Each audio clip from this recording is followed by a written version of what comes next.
Good morning students.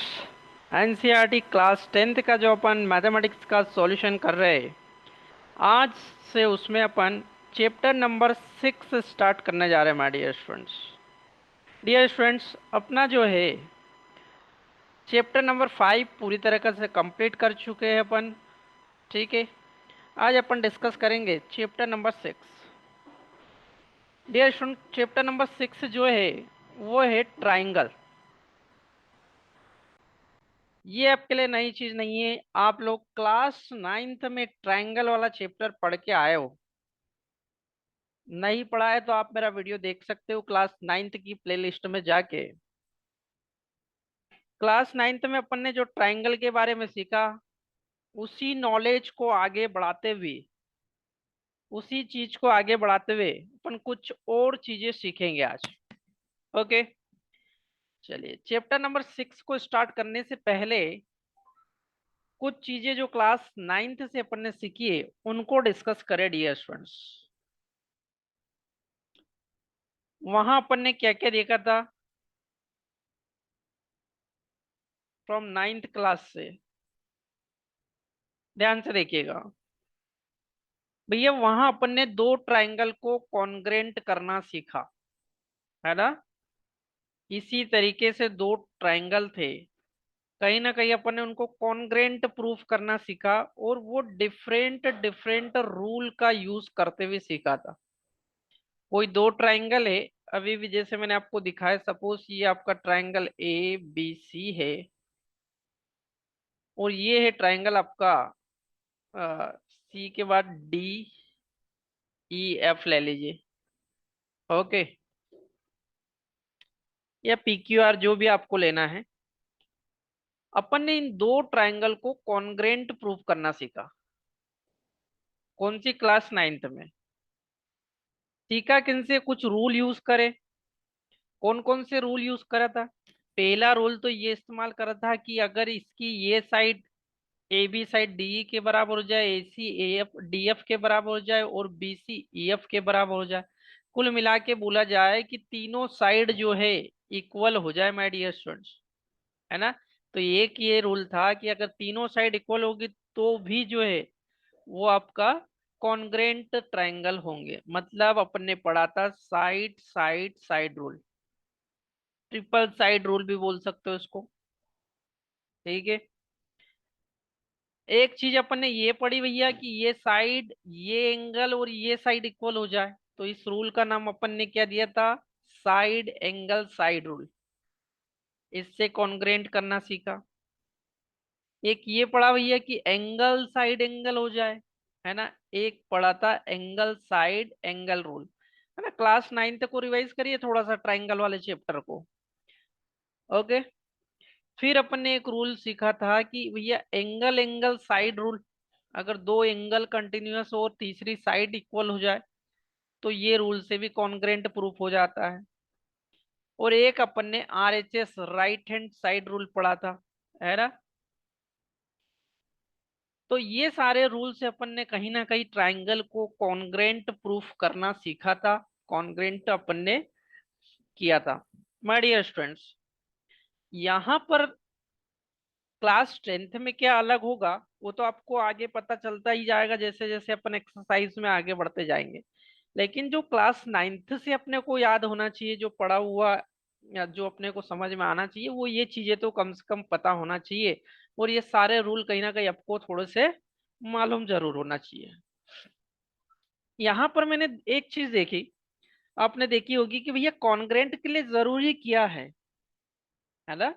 Congruent triangle हो उसके लिए जरूरी क्या है? तो उसके लिए जरूरी क्या है, या तो साइड, दो साइड एक एंगल हो, है ना, एक या दो एंगल एक साइड हो, ये कम से कम जो है इक्वल होना चाहिए। सेम ट्रायंगल को देख रहे होंगे दोनों को, तो दोनों की शेप कैसी है? सेम है, और दोनों की साइज भी इक्वल है। ध्यान से देखने वाली बात ये है, दोनों की साइज भी इक्वल। ओके, तो अपन ने दो ट्रायंगल को कॉन्ग्रेंट, अब कॉन्ग्रेंट के लिए दो चीजें अपन ने जो रिजल्ट निकाला वो क्या है डियर स्टूडेंट्स? कोई दो ट्रायंगल या कोई दो चीजें कॉन्ग्रेंट तब होगी जब उसकी शेप सेम होगी और साइज भी सेम होगी। ध्यान से सुनना, कई बच्चों को शेप और साइज में फर्क ही समझ नहीं आता है, वो भी मैं यहाँ आपको क्लियर करूंगा ना। शेप और साइज दोनों इक्वल होना चाहिए। चले, फॉर एग्जाम्पल के लिए अगर मैं आपको इस तरीके से एक सर्कल बनाया मैंने, ओके, एक,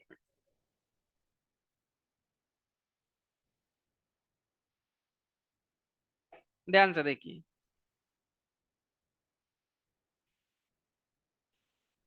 यहां पर मैंने एक सर्कल ये बनाया, ओके, और एक सर्कल ये बनाया। ध्यान से देखिए क्या हुआ, दोनों ही सर्कल लगभग सेम तो बनाए ना। तो ये दो सर्कल को मैं क्या बोलूंगा भैया, इनकी शेप देखी मैंने, तो शेप तो दोनों, शेप क्या हो गई, सर्कल जो मैं वर्ड बोल रहा हूँ, शेप मतलब सर्कल। अगर मैं ट्राइंगल बोलता तो शेप क्या हो जाती, ट्राइंगल। तो शेप तो दोनों की सर्कल ही, ऐसा नहीं है कि एक कोई ट्राइंगल है और एक सर्कल है।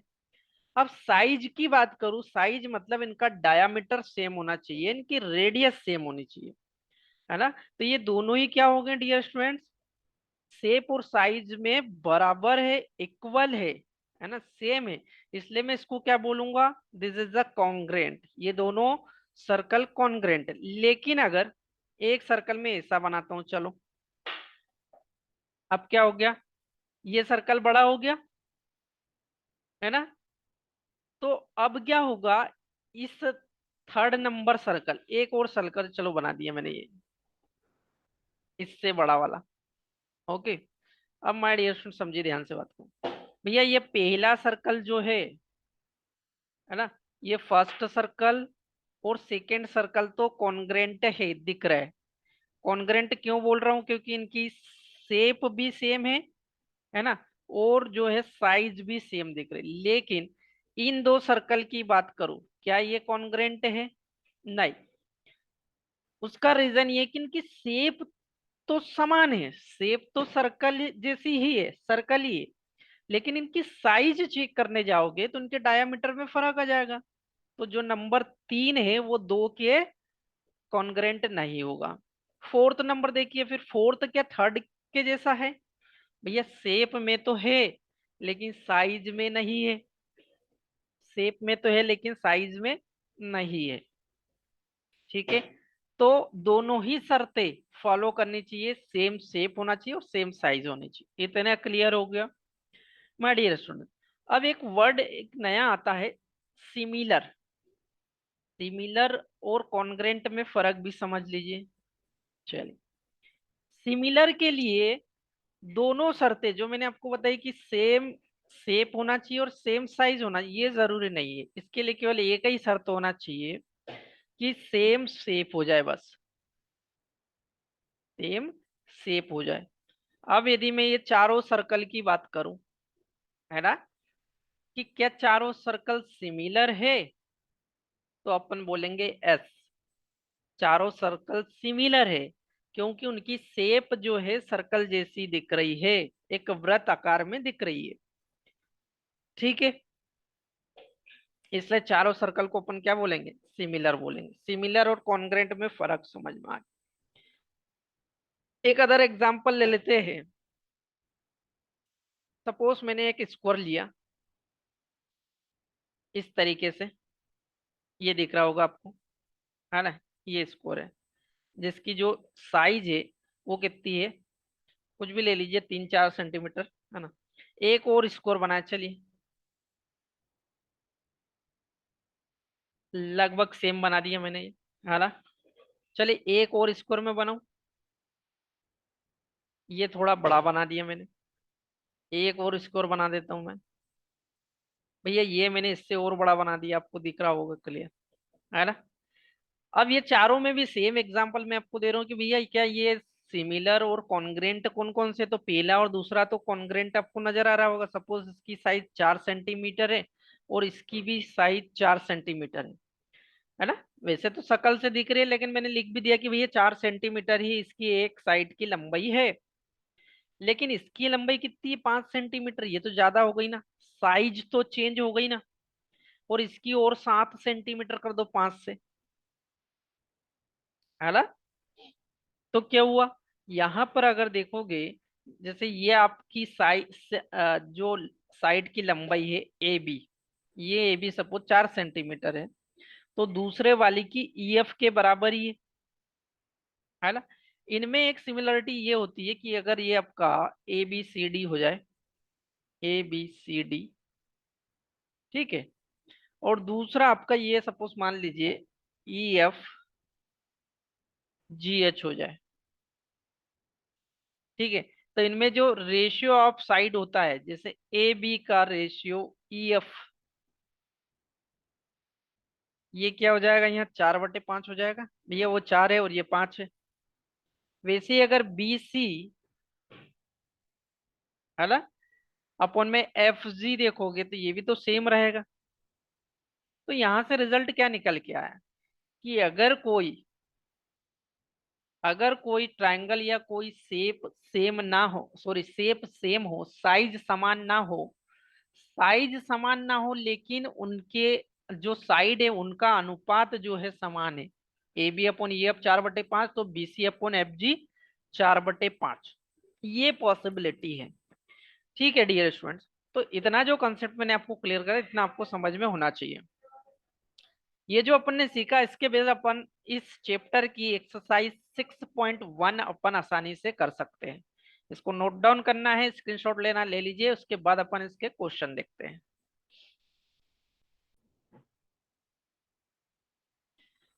ओके स्टूडेंट्स, एक्सरसाइज 6.1 का क्वेश्चन नंबर 1 देखिए।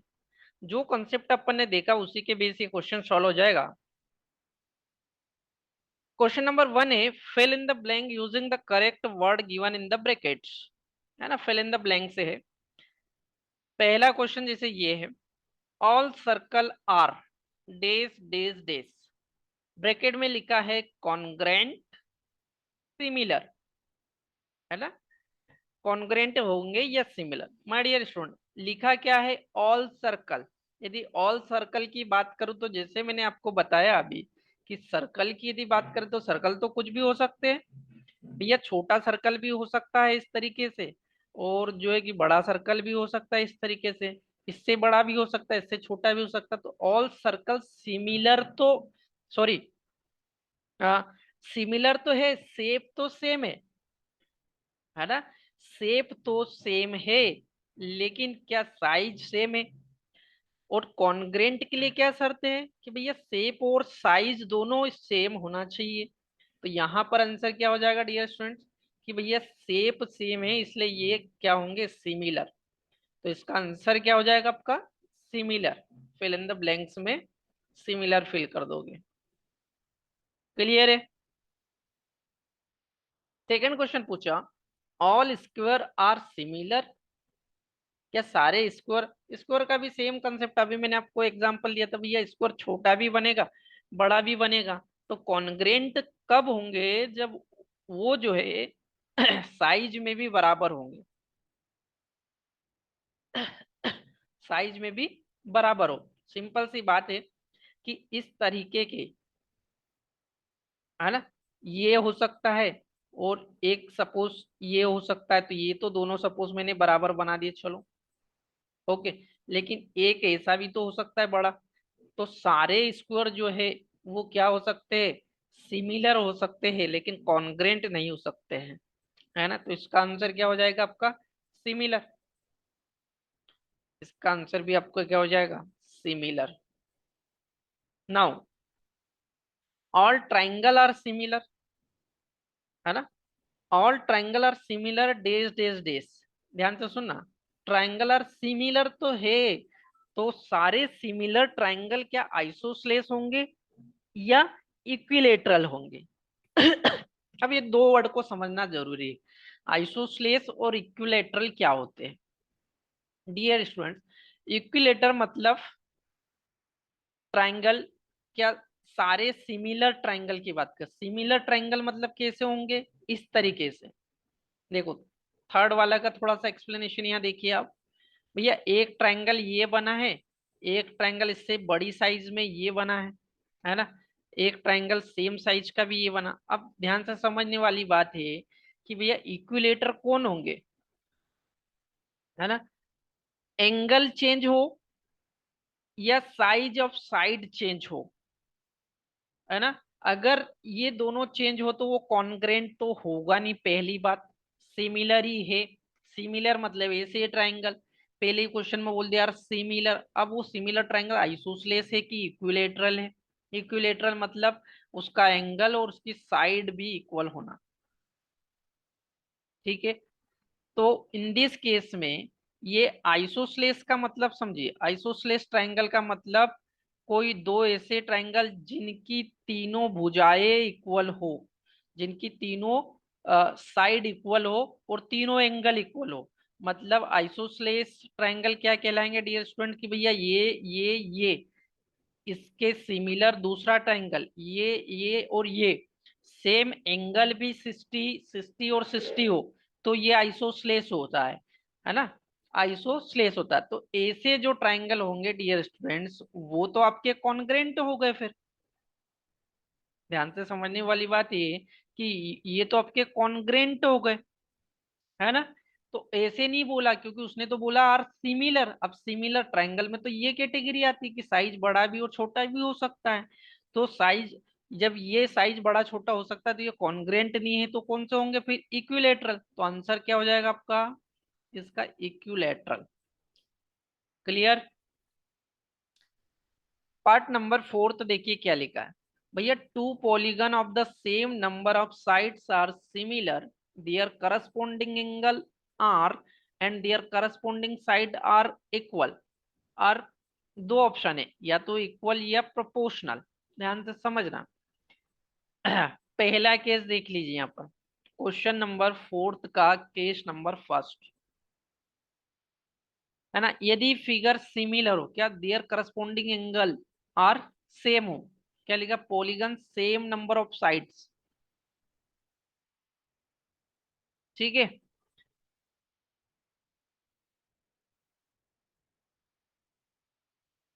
क्या होगा यहाँ पे? पहला case, their corresponding angle are and their corresponding side are equal. यदि एंगल और साइड दोनों इक्वल हो तो पहली चीज तो ये कॉन्ग्रेंट हो गए, अभी मैंने आपको सिखाया, है ना। ये पॉलीगन की बात कर रहा है, पॉलीगन इस तरीके के होंगे आपके,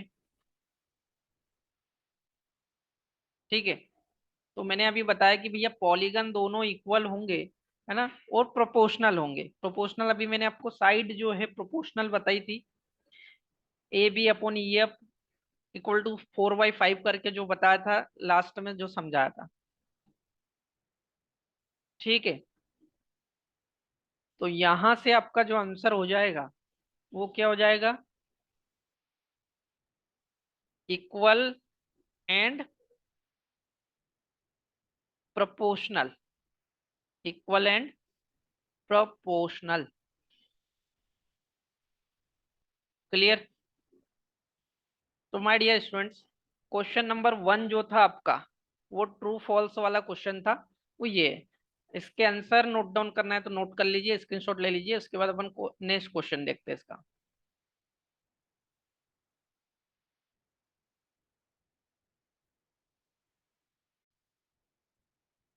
okay, now question number second देखिए। सिंपल क्वेश्चन है, give the two different example of pair of similar figure and non similar figure. दो डिफरेंट एग्जांपल देना, सिंपल सी बात है भैया। इसमें पहला केस है सिमिलर फिगर का, फर्स्ट केस किसका देना अपने को एग्जांपल? सिमिलर फिगर का। ध्यान से सुनिए, सिमिलर फिगर के एग्जांपल क्या हो जाएंगे? एक तो आप ले लो सिंपल सा सर्कल। भैया सिमिलर मतलब उसकी शेप जो है वो एक जैसी दिखेगी लेकिन उसकी साइज अलग अलग होगी। सिमिलर मतलब यही ना। तो ये फर्स्ट एग्जांपल था, एक बड़ा सर्कल बना सकते हो आप इसमें। देखो शेप तो सर्कल ही है, एक वृत्त ही है ना। लेकिन ये first example, example number first, ठीक है। यहाँ पर क्या है? शेप तो जो है सर्कल ही है, लेकिन उसकी साइज अलग अलग है, तो वो कॉन्ग्रेंट तो नहीं हुए, वो सिमिलर फिगर हुए। तो ये सिमिलर फिगर का एग्जांपल हो। एक और अगर तेरे आपको एग्जांपल देना है तो एक ट्राइंगल का दे दीजिए, है ना। ट्राइंगल या स्कोर दे सकते हो भैया, सेम। एक स्कोर ले लिया छोटा, ये सिमिलर तो कहलाते हैं, अभी अपन ने वही चीज सीखा। एक स्कोर ये वो बड़ा हो गया। ये सेकंड एग्जांपल स्क्वायर का हो गया, ट्राइंगल का भी ले सकते हो आप, कोई दिक्कत नहीं, है ना। अच्छा, सेकंड केस क्या बोल रहा भैया, non similar case, non similar. तो इसका एग्जांपल बना दीजिए, ठीक है। Example number one, non similar. Non similar कब होगा, जब उसकी शेप ही चेंज हो। नॉन सिमिलर कब होगा, जब उसकी शेप ही चेंज हो। मतलब एक सीधी सी बात है, ऐसा एक सर्कल हो जाए यदि, है ना, और दूसरा माय डियर फ्रेंड्स यदि एक स्क्वायर हो जाए, तो क्या ये सिमिलर होंगे? ये नॉन सिमिलर ही तो कहलाते हैं। ये पहला एग्जाम्पल हो जाएगा, ठीक है। एक एग्जाम्पल नंबर सेकंड और दे सकते हो आप, कोई सा भी, ठीक है। एक ले लो भैया ट्राइंगल, और एक ले लिया मैंने सर्कल। तो ये दोनों क्या है, अलग अलग है दोनों, ये दोनों अलग अलग है। ये नॉन सिमिलर के एग्जाम्पल हो जाएंगे। आसान है, सिंपल से एग्जाम्पल देके बताना था बस। ओके, नाउ नोट डाउन कर लीजिए, स्क्रीनशॉट ले लीजिए, क्वेश्चन नंबर थर्ड देखेंगे इसके बाद। ओके, क्वेश्चन नंबर थर्ड दिया हुआ, state whether the following quadrilateral are similar और नॉट, है ना। क्वेश्चन में डायग्राम भी दिए हुए जो मैं बना देता हूँ। वो यूं बोल रहा है कि क्या ये क्वाड्रेटल है सिमिलर, ये जो दिए गए डायग्राम है ये सिमिलर है या नहीं। बस सिमिलर पता लगाना है। अब सिमिलर के लिए कंडीशन मैंने आपको क्या बता दी, सिमिलर के लिए कंडीशन मैंने आपको क्लियर बता दी कि जो है केवल उसकी शेप जो है समान होना चाहिए, ठीक है। क्वेश्चन का पार्ट जो डायग्राम है वो मैं आपको बना देता हूँ, देखिए इस तरीके से।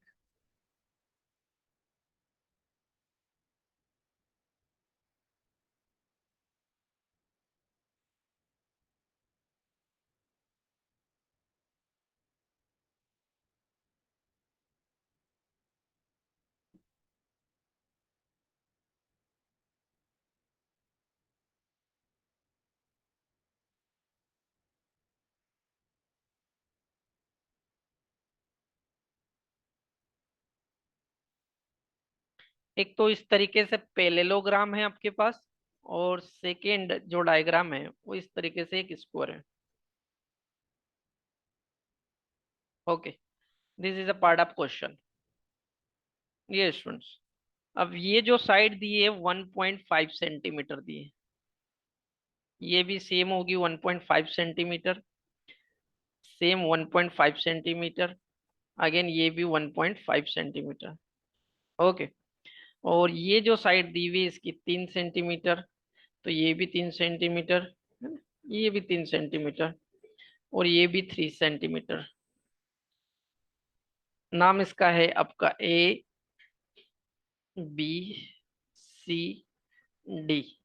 और इसका नाम दे दिया है आपका PQRS, PQRS। Okay, PQRS। Dear student, ये दो डायग्राम दिए हुए, ये बोला गया है कि क्या ये सिमिलर है या नहीं है, सिमिलर और नॉट। सिमिलर के लिए कंडीशन क्या है, उसकी शेप जो है समान होनी चाहिए, लेकिन एक यहाँ पर पॉली पॉलीग्राम दिख रहा है और एक स्क्वायर दिख रहा है, तो शेप तो अपने को सेम दिख ही नहीं रही, है ना। भैया ये 90 डिग्री है, ठीक है ना, ये एंगल हो गया, लेकिन शेप इनकी समान नहीं है। तो यहाँ सिंपल सा आंसर क्या लिख देंगे, आंसर जो हो जाएगा यहाँ कि भैया here PQRS and ABCD are not similar, और नॉट सिमिलर। बस इतना ही क्वेश्चन पूछा था उनने, है ना। तो माय डियर स्टूडेंट, ये एक्सरसाइज 6.1 के 3 क्वेश्चन थे जो अपन ने बेसिक कंसेप्ट बेस कंप्लीट कर लिए हैं, है ना। अब इसके आगे के जो क्वेश्चन है, नेक्स्ट एक्सरसाइज अपन नेक्स्ट क्लास में डिस्कस। ओके।